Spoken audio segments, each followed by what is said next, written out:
तो फिर आज तक नहीं निकल सके।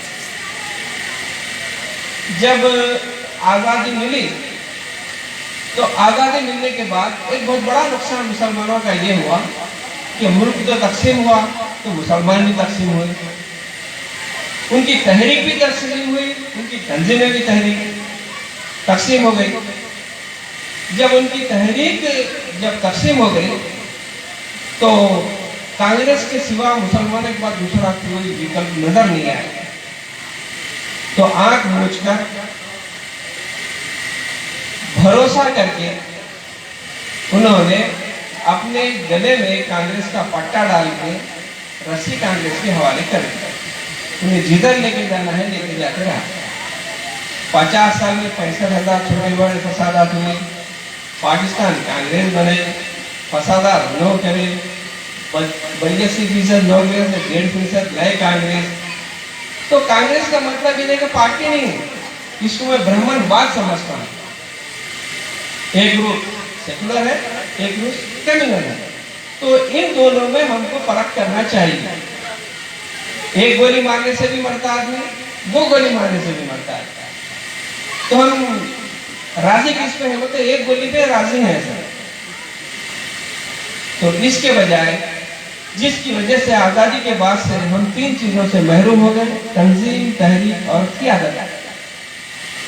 हम 3 चीजों से महरूम हो गए। तंजीम ऑर्गेनाइजेशन कोई नहीं है, तहरीक कोई हमारा ऑल इंडिया मूवमेंट नहीं है, और क़ियादत लीडरशिप। जब ये 3 चीजों से कोई कौम महरूम हो जाती है तो गुलाम होने के अलावा दूसरा कोई विकल्प है ही नहीं। राष्ट्रीय मुस्लिम मोर्चा एक नई आजादी की लड़ाई लड़ना चाहती है और सिर्फ अकेले लड़ना नहीं चाहती। हमारे जैसे और भी बहुत सारे गुलाम हैं। ट्राइबल्स का जल, जंगल और जमीन कॉन्स्टिट्यूशन में सूची 5th और 6th रहने के बावजूद भी खत्म हो रही है। तो मुसलमानों की एक सोच ऐसी है कि दुनिया में सब में ज्यादा मजलूम अगर कौन है, सब में ज्यादा प्रॉब्लम में कौन है, तो मुसलमान ही है। मैं बोल रही ये मुसलमान नहीं है। मुसलमानों के साथ आपसे भी ज्यादा बहुत सारे मजलूम लोग हैं देश के अंदर बसते हैं। कम से कम आपको मजलूमी का शऊर तो आ रहा, उनको शऊर भी नहीं है मजलूम है। ऐसे हजारों लोग इस देश के अंदर बसते हैं। तो अगर हमको सही आजादी अगर लेने की अगर सोचना है तो इत्तेहाद, बहुत सारे लोग बोलते हैं मुसलमानों में इत्तेहाद नहीं है, फिरके हैं, अहले हदीस है, तबलीग जमात है, जमात इस्लामी है, बरेलवी है, बहुत सारे नाम गिराते हैं। मैं बोलता हूँ उसके बाद इत्तेहाद है। पॉलिटिकल इत्तेहाद कैसा है? आपस में शिया, सुन्नी, बरेलवी, अहले हदीस, जमात इस्लामी, तबलीग सब लड़े, सब मिलके कांग्रेस को लड़े। इत्तेहाद है नहीं। सेकुलर पार्टी को डालते हैं, हम मुत्तहिद है नहीं वहां पे, तो इत्तेहाद है under the leadership of upper caste. दुश्मनों की सरपरस्ती में हम मुत्तहिद हैं, तो क्या आपका भला करेगा वो? मॉब लिंचिंग नहीं करेगा। कोalition सरकार में भी मॉब लिंचिंग हो रहा है, बीजेपी सरकार में मॉब लिंचिंग हो रहा है। तो इस बात को सब, तो फिर दूसरी तरफ जो SC, ST, OBC है वो भी गुलाम हो गए हैं, उनके हुकूक से महरूम है। तो दोनों का प्रॉब्लम कॉमन है और दोनों का दुश्मन कॉमन है। जब दुश्मन कॉमन है और प्रॉब्लम कॉमन है तो इस बुनियाद पे हमारे बीच में इत्तेहाद हो सकता है, और साबिका में इत्तेहाद हुआ। 1946 में अंग्रेजों ने इलेक्शन करवाया तो पंजाब में एक पार्टी थी यूनियनिस्ट पार्टी, उसके लीडर थे छोटू राम, जो चमार कम्युनिटी से रखते थे। वो और सिकंदर हयात गौरी दोनों मिलके पंजाब में हुकूमत कायम करे थे। और इत्तेहाद के लिए छोटू राम का नारा था जाटू मुस्लिम भाई भाई। जाटू कहते हैं चमार को। चमार और मुसलमान भाई भाई हैं। जाटू मुस्लिम भाई भाई, हिंदू फॉर्म कहां से आई? सवाल किया उन्होंने, जाटू मुस्लिम भाई भाई हिंदू फॉर्म कहां से आई? ये इतिहास नहीं था चमार और मुसलमानों के बीच में। जब बाबा साहब अंबेडकर को कमीशन असेंबली में भेजना पड़ा तो फजलुल हक मुस्लिम लीग की उनकी गवर्नमेंट थी, उनके साथ सहयोग की वजह से बाबा साहब कमीशन असेंबली में पहुंचे। इतिहास था। इतिहास हमारा बहुत जगह है। मसावात के इतिहास है। आप मसावात को मानते, हम मसावात को मानते हैं। आप भाईचारा को मानते, हम भाईचारा को मानते हैं। खान पान में भी इतिहास है। गोश्त की दुकान पे दोनों एक जगह है। तो इतिहाद की इतनी बुनियादें रखने के बावजूद इतनी नफरत क्यों? तो नफरत फैलाने वाला कोई दूसरा और है। तो इस दुश्मन को पहचान कर अगर हम इसका बंदोबस्त करने के लिए सिर्फ इतना काम करें कि हमारे दायरे में सोचने के बजाय जरा इस दायरे को वसी करिए, मूल्यवासी कॉन्सेप्ट में जिस दिन हम सोचना शुरू करेंगे तो मुसलमान जो अपने मसाइल का जो रोना रो रहे ना, मैं तो बोलता हूं कि ये मसाइल बोनस में हल हो जाएंगे, पूछने की जरूरत नहीं पड़ेगी। मगर हमारी सोच में, हमारे रवैये में, हमारे इस चीज में बहुत बड़ी तब्दीली लाना पड़ता है। जब मैं मुसलमानों से अक्सर बड़े बड़े लोगों से जब गुफ्तगू करता हूँ तो बोलते अरे कहाँ दलितों और मुसलमानों के बीच में वो जड़ा भरोसे के नहीं रहते। कामन जुमला, ऐसे जैसे भरोसे के नहीं रहते, दिख जाते हैं। तो मुसलमान का अपनी दिख रहे, थोड़ा रेट में दिख रहे, उन्हें व्यक्तिगत एक एक सिंगल दिखते, मुसलमान पूरा कम्युनिटी लेवल पे दिखते। और ना कभी हम ये मूल निवासी हमारे भाई हैं बोल के कभी उनके पास गए, बड़े लोग गए तो बुरी नीयत से गए, इत्तेहाद की नीयत से नहीं गए। अगर इस नीयत से हम कोशिश करेंगे तो जाहिर बात है इत्तेहाद हमारा कायम हो सकता है। इत्तेहाद बैनुल मुस्लिमीन है, मुसलमानों के बीच में इत्तेहाद है।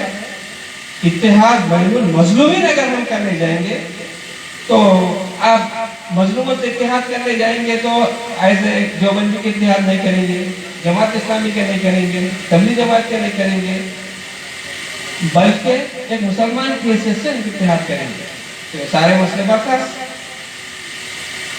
तो इस मौके पर मैं इतना ही कहना चाहता हूँ और आप लोगों से अदबन गुजारिश करता हूँ कि राष्ट्र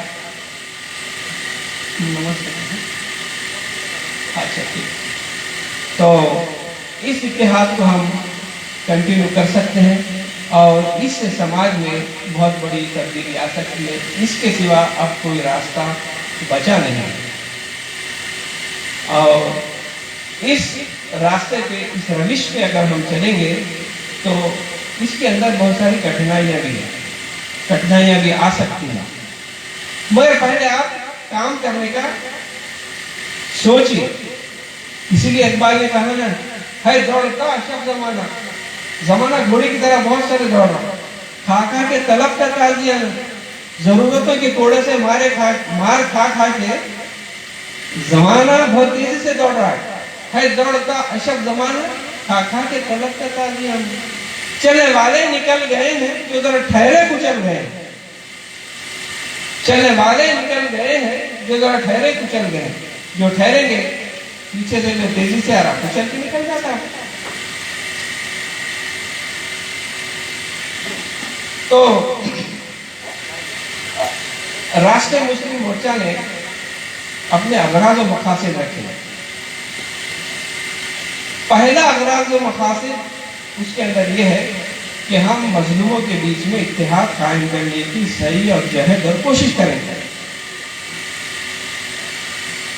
और दूसरा हमारा मकसद ये है कि भारत की वर्ण व्यवस्था का इफेक्ट, उसके बुरे असर मुसलमानों पर भी गिरे हैं, जिसकी वजह से हमारे पास जात और बिरादरियां बनी हैं। जो मंशा इस्लाम, इस्लामी बुनियादी तालीमात के खिलाफ है। इस्लामी उखवत, इस्लामी तालीमात को आम करके उनके अंदर इत्तेहाद और इत्तेफाक पैदा करने की कोशिश करेगी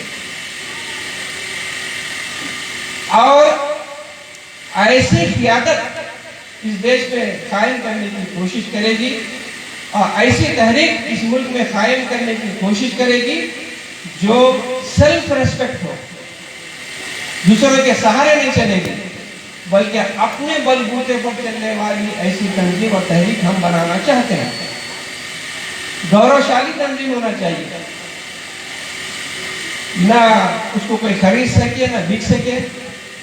अगर हम किसी से हेल्प के ले रहे हैं तो सोच समझ के हेल्प लेंगे, दुश्मनों से हेल्प नहीं लेंगे, उसके जाल में नहीं फंसेंगे, बल्कि अवामी तहरीक, अवाम के वसाइल, अवाम के पैसे और अवाम की श्रम, उनकी मेहनत से ही हम इस तहरीक को चलाएंगे।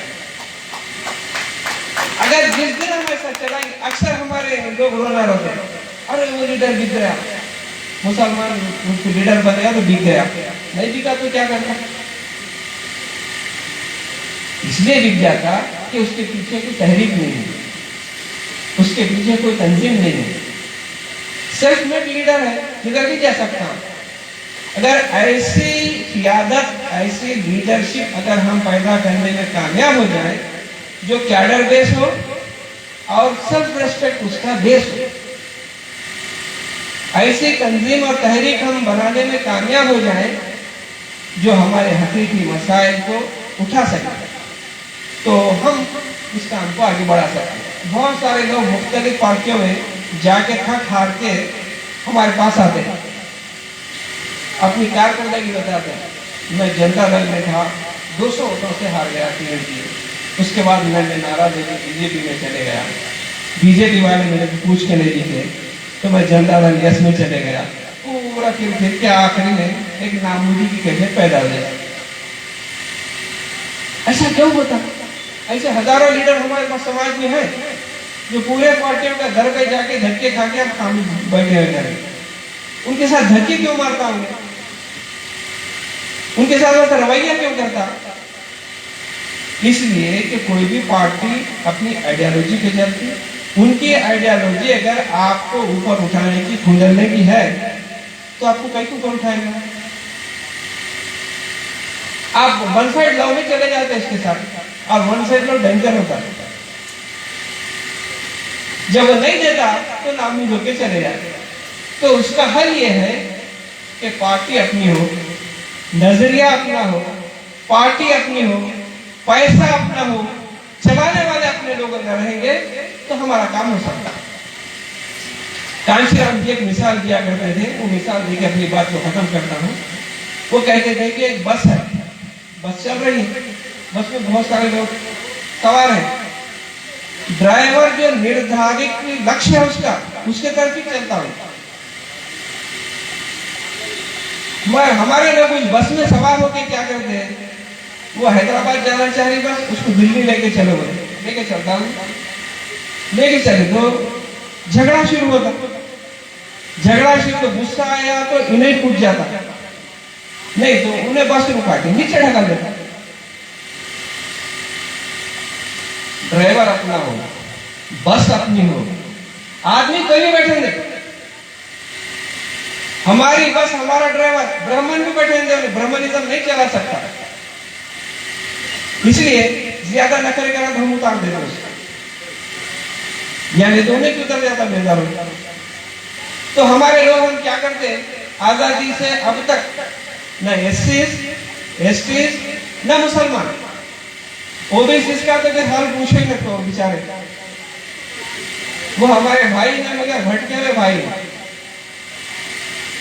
तो इन लोगों ने कभी अपनी तंजीम, तहरीक और क़ियादत कायम करने की कोशिश नहीं की, जो सबसे बड़ी नाकामी है।